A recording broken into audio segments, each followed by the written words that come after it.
Olu lusasazo lwendaba lusiza ngqo kwikomkhulu le-SABC e-Auckland Park eRhawutini nazeziphambili ngokuhlwanje. It's gonna also help the passengers ukuthi bakwazi ukuthi bakuphi nendawo. So and it's gonna also help ama passengers ukuthi mabalahleka bakhulume naye i-app. Kwiingxaki zeteksi, abathandi bobuchwephesha basungule i-app ebizwa njengeteksini ukukhawulelana nokuviwa kwelizwi labakhweli nokubakhusela. You sometimes already underestimate it just by you stepping into the place because they look at, you know, it's a masculine industry. What are you doing here? Do you actually know what you're doing? Uxinzelelo lumandla nokugrogriswa kwabaphicothi zincwadi kunikwe ingqwalasela kwezinyanga zidlulileyo. Mandizibulisele kuNimzo Ntsundu, singonondaba belijelo losasazo sesilungele kaloku kuniphakela kuvimba wethu wangokuhlwanje ngokukhawuleza masingene emxholweni. Kwiingxaki ezivame ukuxhaphaka kwicandelo leteksi, abathandi bobuchwephesha basungule i-app ebizwa njengeteksini ukukhawulelana nokuviwa kwelizwi labakhweli nokubakhusela kweli jikelele. Bangaphezulu kwe-15 million eMzantsi Afrika basebenzisa iteksi qho ngosuku. Bangaphezulu kwe-4,000 abaqhubi beteksi kwakunye nabasebenzi baserenkini. Kodwa ubudlelwane phakathi kwabaqhubi beteksi kwakunye nabakhweli bunamagingxigingxi nokubangela ungaqhubi kakuhle, ungathobeli umthetho kwaye nezithulo ezingekho semgangathweni. Kodwa oku kungayinto yezolo. Ukuzisa kwe-app ebizwa iteksini nevumela abakhweli beteksi baxele indlela abaqhuba ziphathe ngayo kwakunye nesimo seteksi. Current location, and it's gonna also help the passengers ukuthi bakwazi ukuthi bakuphi nendawo. So and it's gonna also help ama passengers ukuthi mabalahleka bakhulume naye i-app. Three-legged pop. We look at crime prevention at the end of the day, road safety and the controlling of the industry. Kulula kuyisebenzisa le app kwaye akho nto enzima ngayo. Emva kokukhwela iteksini uyakwazi ukunika amanqaku ngendlela ebeqhuba ngayo, ubhale nje uluvo lwakho lufutshane. Abanye abantu bayakwazi ukulifunda olo luvo ukuze bakwazi ukwenza izigqibo ngokusebenzisa iteksi. Inceda kakhulu ngoba into esijongene nayo kwicala le-taxi industry. Oonoteksi baqhuba into like ungakhathali and abakrwada nobakrwada, so izasinceda kakhulu. So at least izikhalazo zethu zatsho zikwazi uvakala.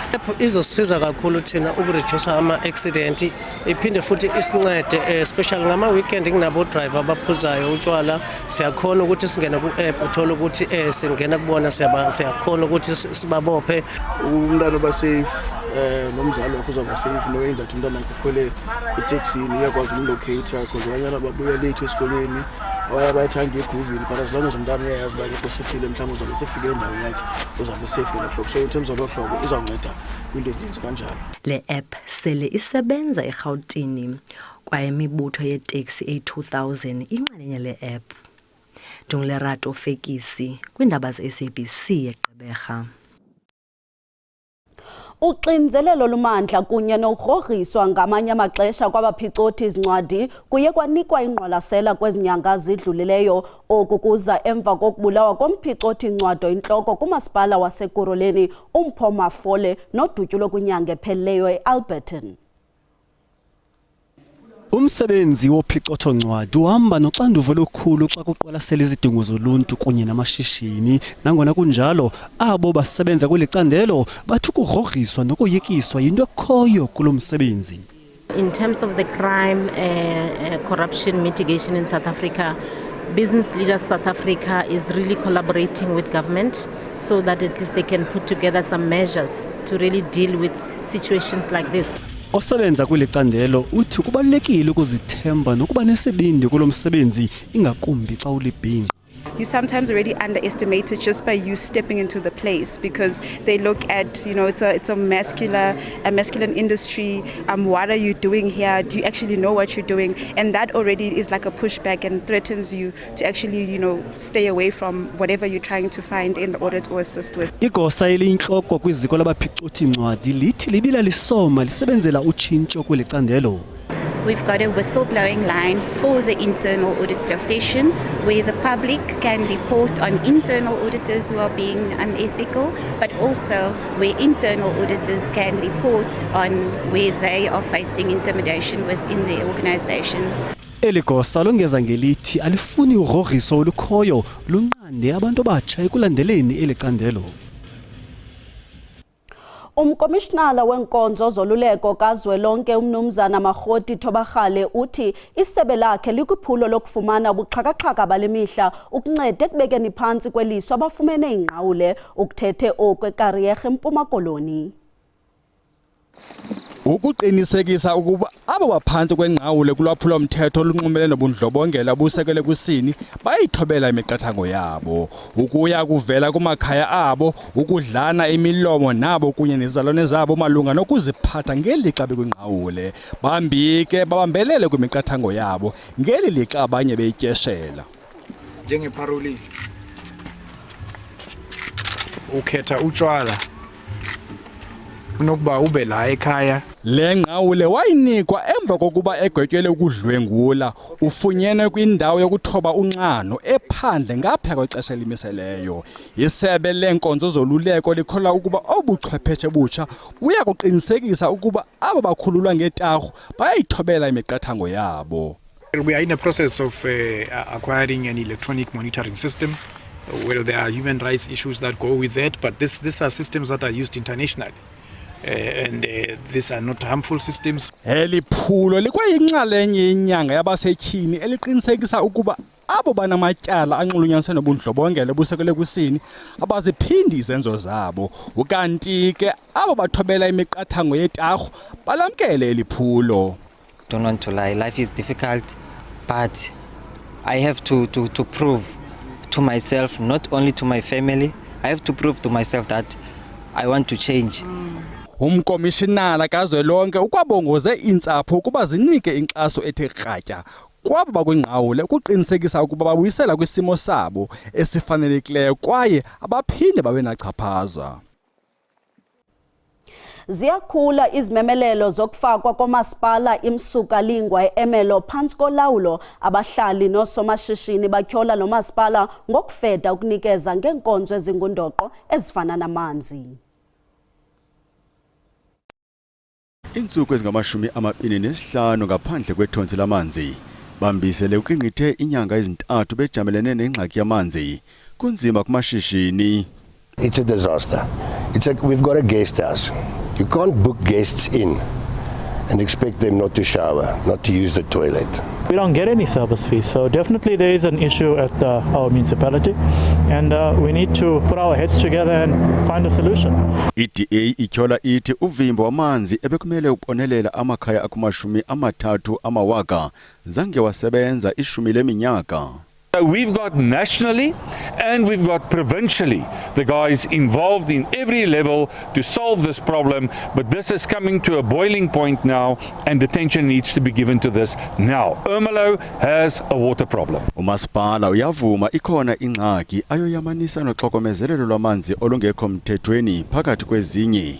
We are aware of these challenges of water provision, especially in the high-lying areas. This is mainly due to pipe burst and some airlocked after we have fixed those pipe burst. Ngokutsho kazwane iza kusonjululwa le ngxaki.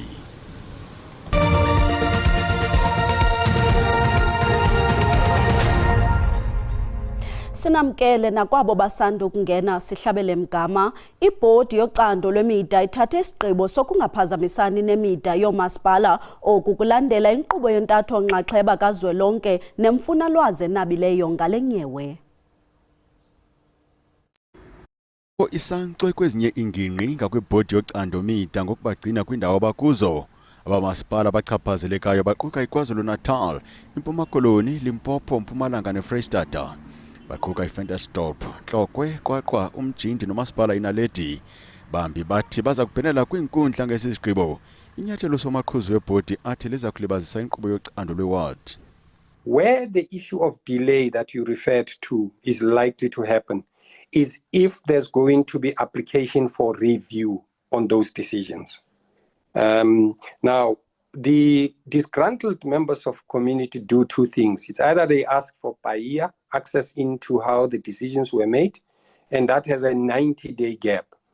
But if they go and apply for a review, it's also another process. Kungekudala ibhodi zakudibana ne-IEC iyazise ngeziphumo zayo indulule ngomkhombandlela kubheka kunyulo lomasipala ngo-2026. I-IEC ibinike ibhodi inyanga ezintandathu iqoshelise inyewe yemida. Remember, our deadline to IEC is the 31st of October. So very early on in September, we're going to sit with them to provide them with feedback on what we did. Ibhodi kwagxininise kuba ucando lwemida omasipala alungeneleli kunikezelelo olusulungekileyo lwenkonzo. Koko omasipala mabenze umsebenzi wabo base inkonzo eluntwini. Inkokheli ye-EFF uJulius Malema ithi amalungiselelo akhokhelele kwingxoxo yesizwe ebengacanciswanga ngokufanelekileyo ebethetha nabaxhasi be-EFF esishirho eLimpopo. I-EFF ibambe isiyabonga rally esishekho eLimpopo ngelintamisa umbulelo emva konyulo lovalo zikhewu lwekhala ukutsho ngoJulayi ephumelele kulo i-EFF ngomyinge ka-57%. Okamalema ukhankanye ukulungela kweliqela ukuthabatha imikhala yomasipala wasepolokwane kunyulo oluzayo kurhulumente wasekuhlaleni. Ekwathi i-EFF ililungele unyulo lovalo zikhewu lwemsintsi ukutsho ngoSeptemba kuyinginqi ezifana nebhelabhela. While we are ready to take over the coming wards elections in Belabela and everywhere else in Limpopo. Lo Malema uqwale emswaneni nabo baphulukana nababathandayo kwinyewe yenyikitya yaseMarikana. Kambe ke ngokuphathelene nomsitho kazwelonke ohlahla indlela eya kwingxoxo yesizwe uMalema ulibeke eqelele iqela le-EFF koluthethathethwano. It was egos of certain people and therefore it was a waste of money. Lo gama abaxhasi be-EFF banethemba lokuthi qhaqhe komgangatho wokugqithiswa kwenkonzo kule ward phantsi kolawulo lwe-EFF.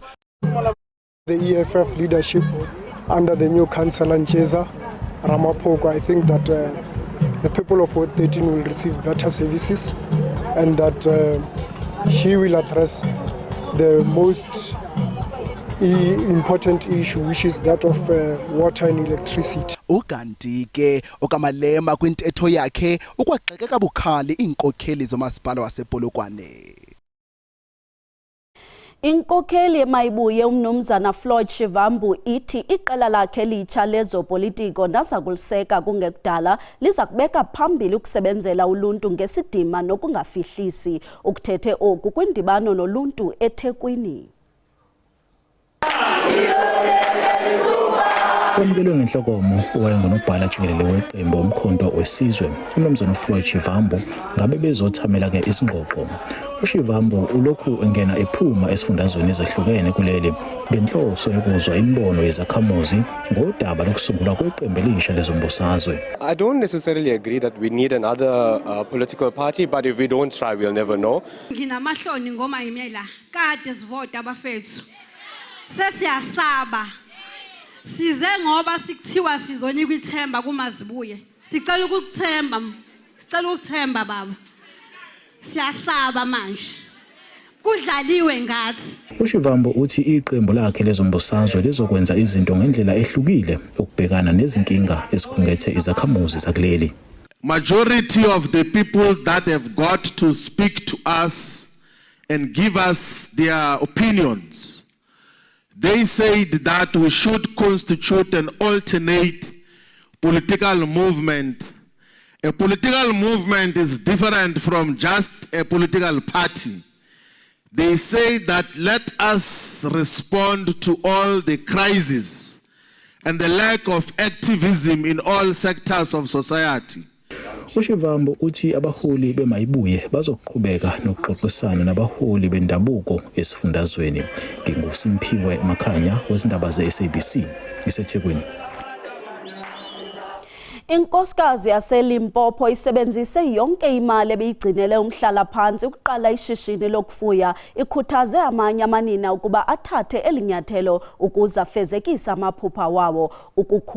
Ukukhula Ndima waseTzaneen wayeka umsebenzi wakhe wokuba ligqwetha kwiminyaka emithandathu edlulileyo ukuze abe ngumlimi nomfuyi weenkukhu. Elona nyathelo lingqingqwa eliya kuba sisona sigqibo sinomvuzo omhle bomini bakhe ukuhlula Ndima wothuse lonke usapho lwakhe. Nangona kunjalo umsebenzi wakhe wokulima uthe gqulo ukuza nobungqina becebo lakhe. Lo kaNdima oneminyaka engama-44 obudala uthi usebenzise bugcwabakala bakhe bomhlala phansi ukuthenga le fama ezihektare ezingama-36.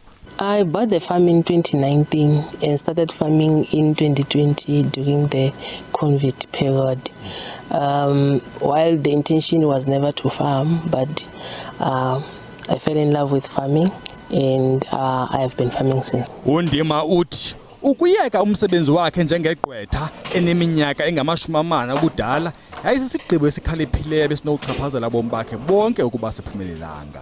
Kunamhlanje uNdima uqeshe abantu abangaphaya kwama-20. Ifama yakhe inehoko ezithe saa ezihlala amawakawaka eenkukhu zokuvelisa amaqanda, ukwalima iipepile eziluhlaza, itumato, imengo kunye neziqhamo ze-citrus.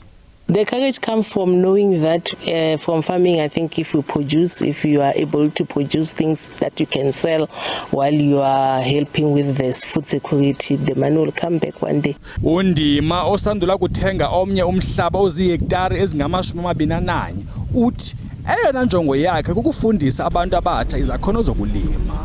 I want to create a space for the young people to come, get experience or do their training, and then they can go and be able to produce for themselves. Kusenjalo uNdima umemelela kurhulumente namashishini abucala ukuba afake isandla.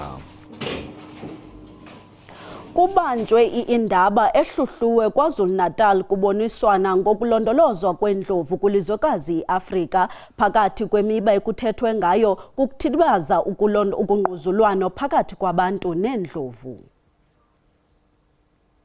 Isininzi sendlovu eAfrika zifumaneka kumazantsi elizwekazi iAfrika kwaye eli lineendlovu ezidlule kuma-40,000. Ungquzulwano oluthi lube khona phakathi kwezizilwanyane kunye noluntu luxhaphakile eLimpopo, eMpumalanga, kumntla-ntshona nakwiphondo eKwaZulu-Natal. There are at least 4 or 5 what I would call hotspot areas in some of our parks where communities and elephants are in conflict. And this is because of the resources. I flew over many of the game reserves and saw broken fences. Phakathi kwezigqibo ekuphunywe nazo kule indaba luphuculo lwecingo kumaphondo ajongene nale mingeni kuye kwagqitywa ekubeni kusetyenziswe ucingo olwakhiwe kumyezo weendlovu eAdo kwiphondo eMpuma Koloni. What drives them, so why do they spend time in a certain area, is really dependent on what is there. So for water, food, comfort and safety, those are the key drivers that make elephants spend time in certain areas. Uluntu obeluyinxalenye yale indaba luthi aluye luxhamle ngokwaneleyo kumaphulo olondolozo kweli. So that's where the problem is. We are here because of part of the management authorities were lacking oversight in terms of making sure that they therefore have proper EMPs with a culling plan. So if those management authorities did have oversight, we shouldn't be here.